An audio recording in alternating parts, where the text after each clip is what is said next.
Alright, I'll get those quizzes graded and we'll figure out any spreadsheets or whatever that you use to make sure you share them with me so you can figure out what's all going on. Alright, so it sounded like there were some problems on this homework set. This is the minimization homework set. And so, okay, no problem. That's why we're flexible around here. Tell me about, what is one of the problems that people are having trouble with? 19. Number 19? Are we in agreement that... What did you say? I just don't know how to set it. Alright, well let's take a look. Does 19 sound... Haley, what problems did you have? 9, 10, and 19. 9, 10, and 19. Okay, let's start with number 9 then, real quick. Alright, number 9. Find, okay, use the simplex method to solve. Find y is greater than this and y equals that such that this and this and this are minimized. Okay, so, we are supposed to be minimizing, and I realize this is too small to read, hold on. Minimize w equals 5y1 plus 2y2, and it is subject to a couple of constraints here. One was 2y1 plus 3y2 is less than or greater than or equal to 6. And I just want to have it all in one place here. Plus y2 is greater than or equal to 7. Alright, this is the problem we're trying to minimize. Now, if we just said in the minimization problems, our first thing, let me see if I can just blow this up a little bit here. So it's a little easier to see for now. We can always shrink it back down later. Alright, so the first thing we do is we just write this thing out as a matrix that we're going to then take a transpose of to make the dual. Because this is a minimization problem, right? This is a standard standard minimum problem. We're trying to minimize this equation and we got to have at least this much stuff of y1 and y2, whatever it is. So let's write this out just as a matrix here. Like 2y1 plus 3y2 would be equal to 6. And 2y1 plus 2y1 plus 1y2 is equal to 7. And 5y1 plus 2y2 would be, we're trying to minimize it. So if I remember the steps for creating a dual problem, we have this is our matrix for the min problem. And what we do is we transpose that to make the matrix for the max problem. Which would be, we just take this guy and we transpose him. That means you change rows for columns. We say, I'm just going to use the transpose function in the spreadsheet. But basically the first row becomes the first column. The second row becomes the second column, and so on. Which means our new max problem is maximize, alright, and it is z equals 6x1 plus 7x2, plus 7x2. That's what this row is telling us, right? 6x1 plus 7x2. And it is subject to some standard maximization problem type constrictions. They come from restrictions, rather they come from these things. 2x1 plus 2x2 is less than or equal to 5.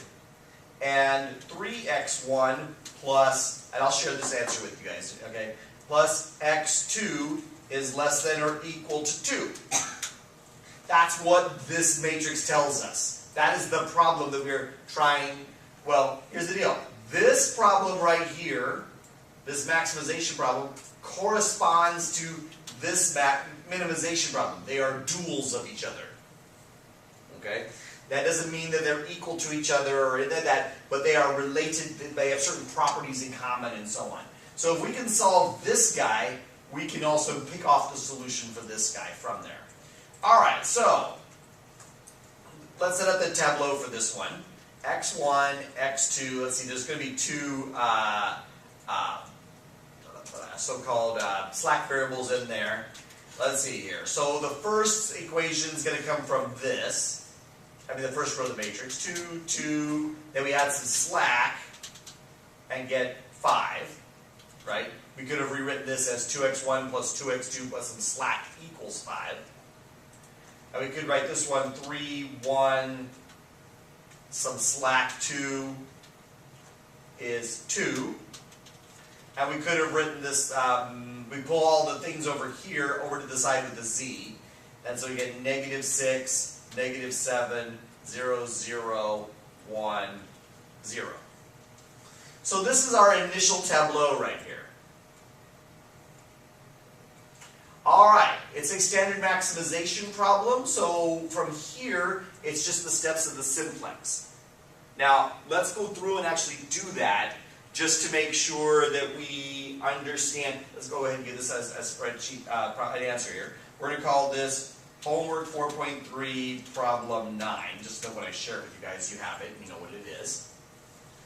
Alright, so if these are my indicator variables, which column am I going to use? Where is the, which column is going to contain the pivot? X2, because it has the most negative indicator variable, right? So one of these two guys is going to be our pivot.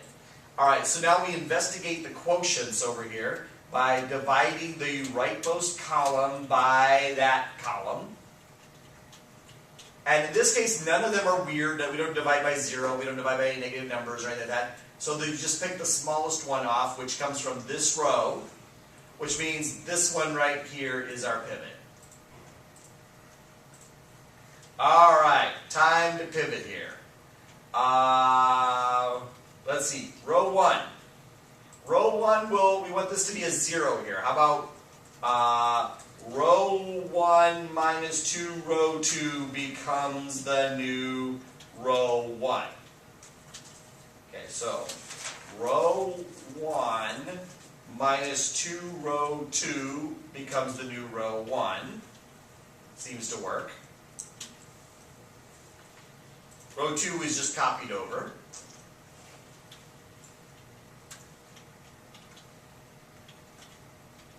Row 3 is a -7, and we want to wipe it out using a 1. How about row 3 plus 7 times row 2? Row 3 plus 7 times row 2 becomes the new row 3. So row 3 plus 7 times row 2 becomes the new row 3. So far I'm happy. My row with the pivot became basic, and I've got no negative numbers in the rightmost column. So far that means we did it right. That means this is a feasible solution to our problem. As it happens, right at this exact moment, we have no negative indicator variables. So we have reached the optimal solution. Now, we could pick off the basic variables and all that kind of good stuff, but we don't care about that. This is the optimal solution for that maximization problem.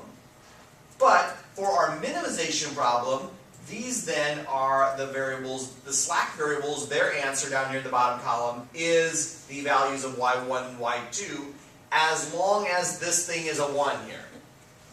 If, because of the pivots we had done, this had somehow not been a 1, we would divide through by whatever we needed to do to make that a 1 now. Alright, so if I'm right, we can pick off our variables here. y2 and y1 should be equal to 0 and 7, and our variable w should be what's in this bottom corner here, 14. Now, if we flip to the back of the book, chapter 4, homework 3, problem 9, any chance I did it right? Minimum is 14 when y is 0 and y2 is 7. I got it right. Okay, so that's what I missed. Alright. Man, there's a lot of steps to these guys. Alright. Should we do, you said what number 10 was a problem too. You think Yeah, you could... that's because I couldn't do this one. Yeah, okay, yeah, that's where I was going with this. Is you could do number 10 now that you've seen number 9? Yeah. Okay. Yeah, I can do that. Alright, so now, Malia mentioned 19, I believe, right? Was that the one you wanted? Alright, let's give 19 a try.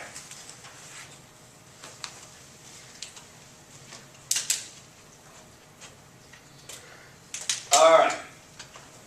I'll close this up and open up and what is number 19? Oh, it's a story problem. Yeah, that's Oh, yeah, those are always fun. Okay, so let's make sure we mark this down here. Homework 4.3, problem 19. Okay. Production costs. A brewery produces regular beer and low-carb light beer. Steady customers of the brewery buy 10 units of regular beer and 15 units of light beer monthly. While setting up the brewery to produce the beers, the management decides to produce extra beer beyond what is needed to satisfy customers. The cost per unit of regular beer is that, and the cost per unit of light beer is that. Every unit of regular beer brings in that much revenue, while every unit of light beer brings in that much revenue. The brewery wants at least $9 million in revenue. At least 20 additional units of beer can be sold.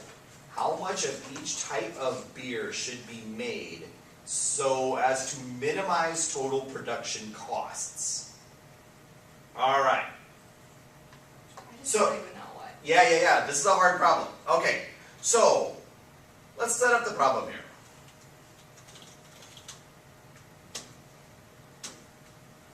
We know we're going to have, this is a minimization problem because we're going to be minimizing the costs. What is Y1 and Y2 then?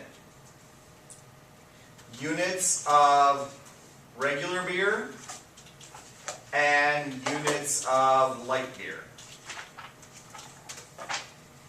I think those are the variables that we're trying to solve for. How much of each type of beer should be made to minimize the costs? Okay, so apparently W is costs. What I'm noticing so far is that part of the problem doesn't involve revenue. It's costs. Alright, so to minimize costs, let's actually make our equation for costs here.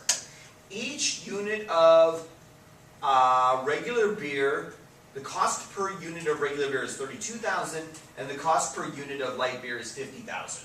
So let's say our costs, W equals 32 times Y1 plus 50 times Y2. Is that right? I'm going to take out all those thousands that way. Okay? So that is cost in thousands. Just to have some notes there. All right.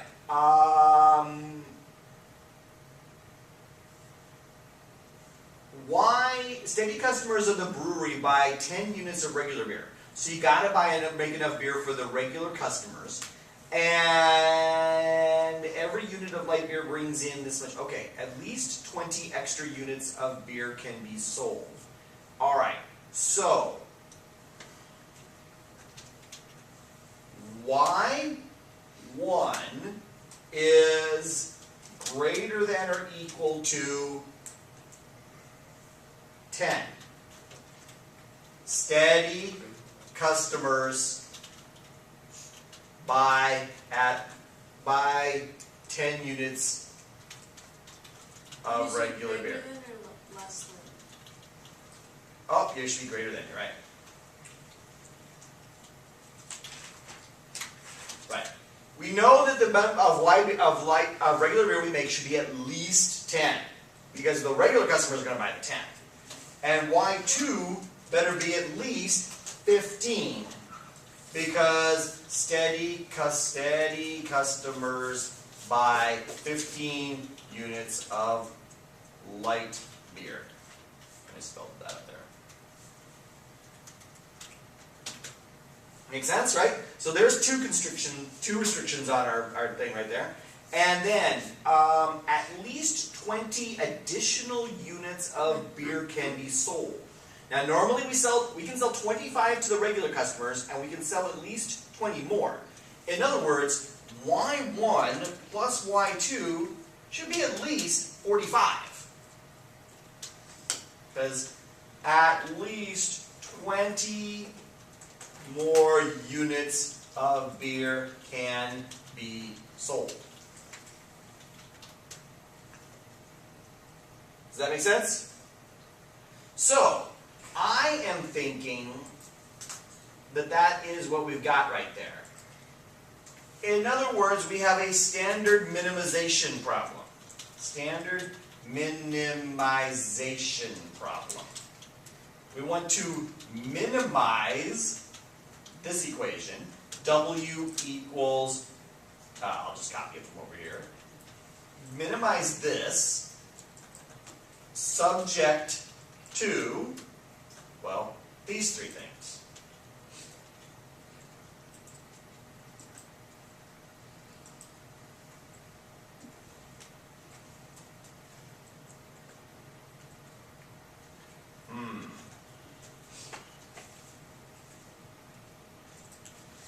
Let me look at something real quick.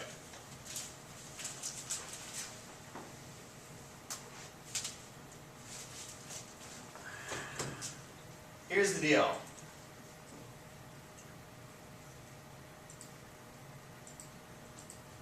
I'm looking at the back of the book because I can think of two different ways to parse the answer, the question there. Hold on.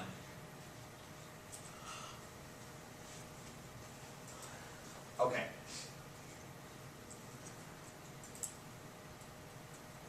Yes. Okay.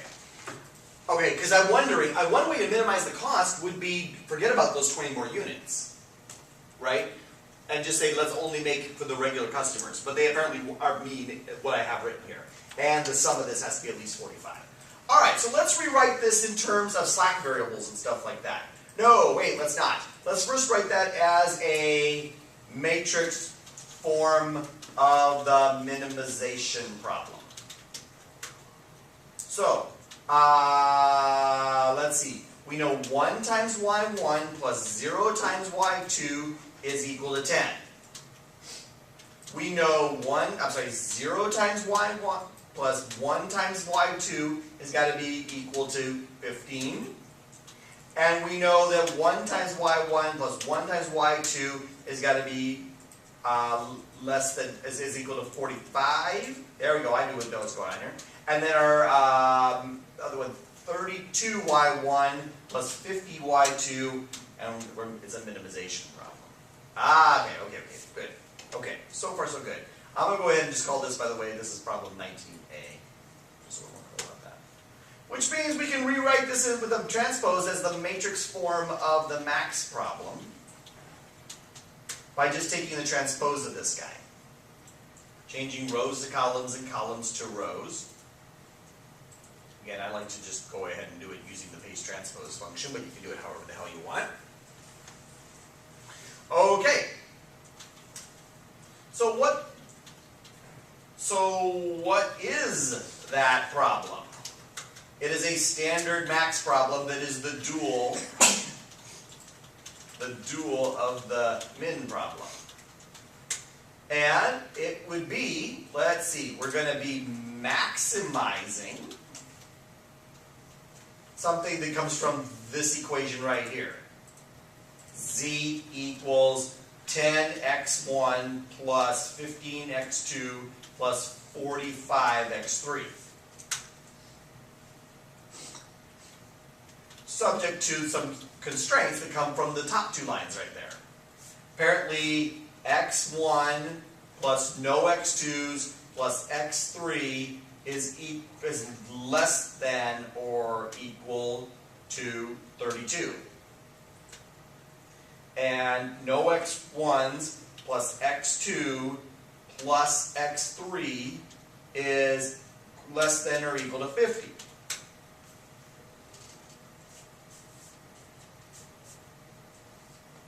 And we can write that out using our initial tableau. Let's see, there's an x1 and an x2 and an x3. There's two constraints, so we're going to end up with two slack variables here.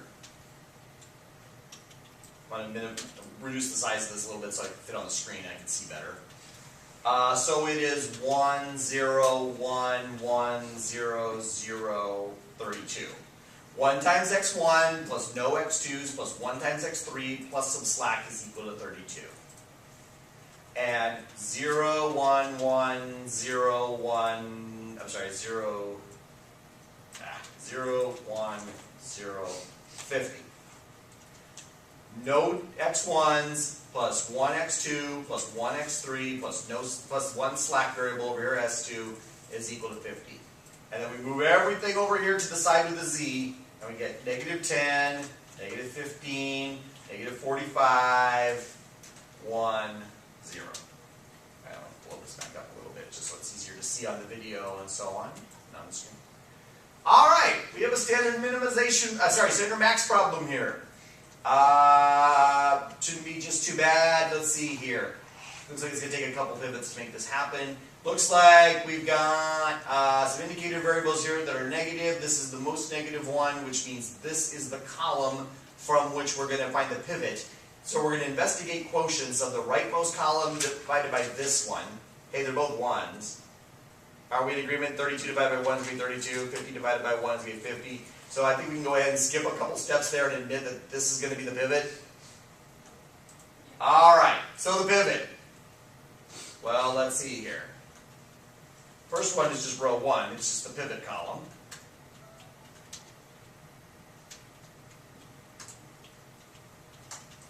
And the second one, row 2.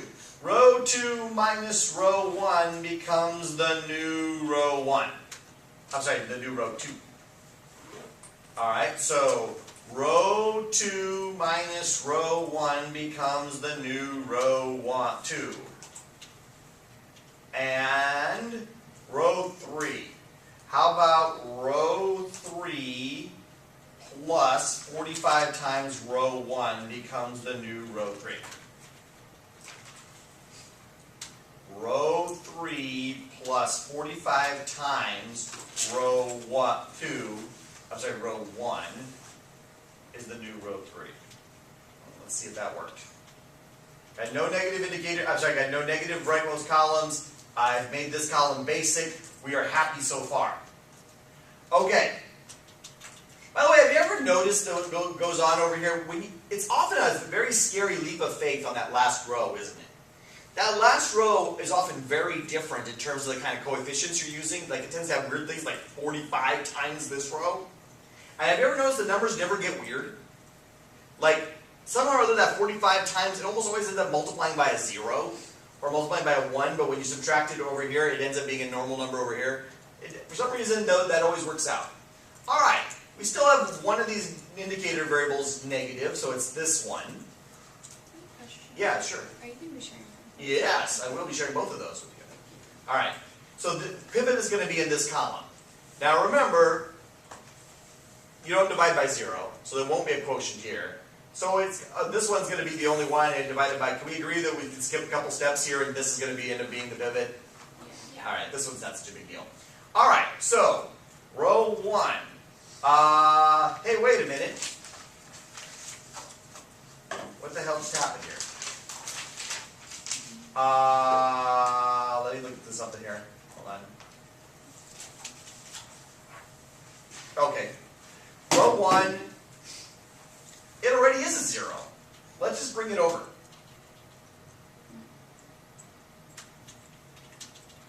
I think this is going to be okay. Row 2 is the pivot row. We don't change anything there. Hold on, I'm losing faith. I'm wondering if I made a mistake. Yeah, I did that and it doesn't match up with the answer. Yeah, I'm worried about this. Hold on. Row 3, we want to make this basic. How about row 3 plus 15 times row 2? Row 3 plus 15 times row 2 becomes the new row 3. Row 3 plus 15 times row 2 becomes the new row 3. Copy. All right, let me see if I got this right. I agree. I'm not thinking that this is so happy. Hold on. I'm not getting... Okay. We have no negative indicator variables now. So, I am thinking we read off our answer here. Now remember, this is the result of the standard max problem, which we don't really care about itself. We care about the answers for the 2 slack variables, which are this right here, which are these right here. So it seems to me like the answer should be, and I know it's not, I know I said I can already look it over there, y1 is equal to 30, and y2 is equal to 15. And if you actually flip back to the back of the book, you see we have made a mistake someplace. Because if you go to problem 19, it says that the right answer is 25 and 20.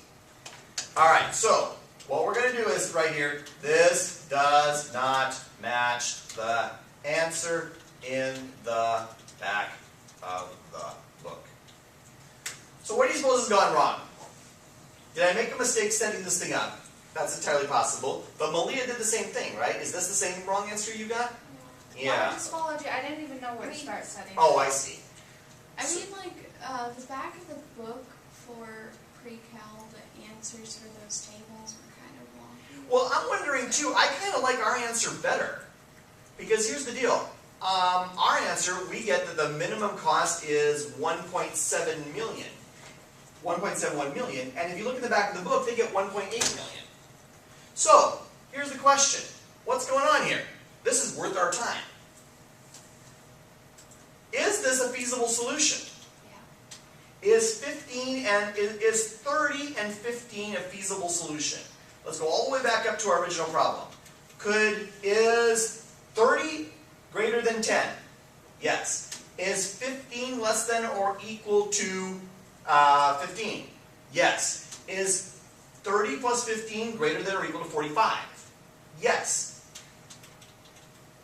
Let me make sure of this here, 32 times 30 plus 50 times 15, which is our answer, 1.7? Yes. Here's the deal. I think our answer is right, and the answer in the back of the book is wrong. School. Yep. Here's the deal. Here's why they're probably different. My guess is, okay, I take it back. Our answer definitely maximizes how we wrote the problem here. Did we make the problem in any way wrong? Okay, that would be the other possibility. Do we have any mistakes in how we set up the problem? Okay, so here they go. Let's write this down. Wait a minute, if they buy additional 20. So they were buying 25 and they buy an additional 20, now they're at 45. Right. Mm-hmm. 15 25. So here's the deal.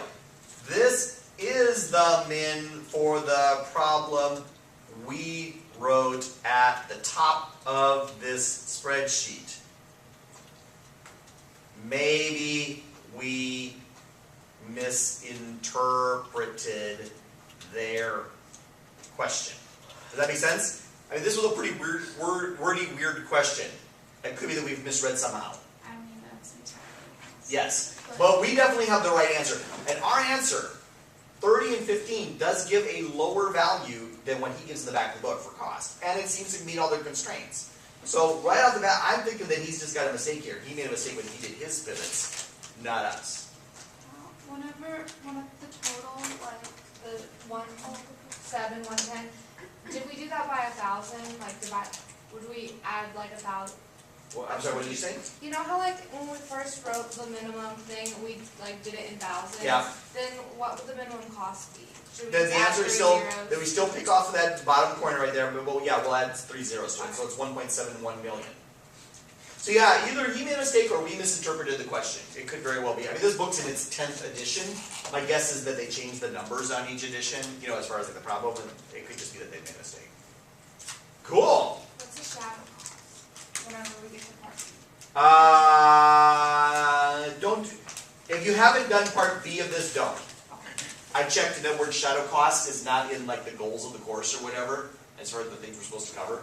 So, I think it's a term that he throws around in one of the examples here. Don't worry about part B then. Okay, but just to, cure my curiosity, what is a shadow cost? I don't remember, to be honest. I don't remember. I read about it and I came across it. Now, the shadow costs are,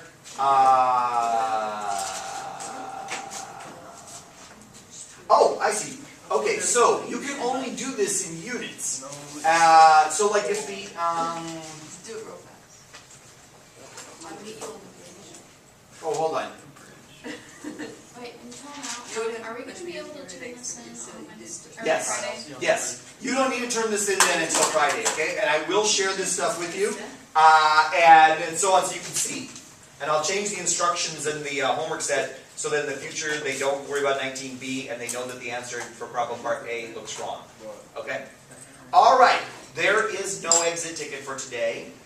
And we made no progress. We got nowhere on non-standard problems, and that's fine. Are you sure? Because we made progress with this. We made progress on this, but we got no place forward.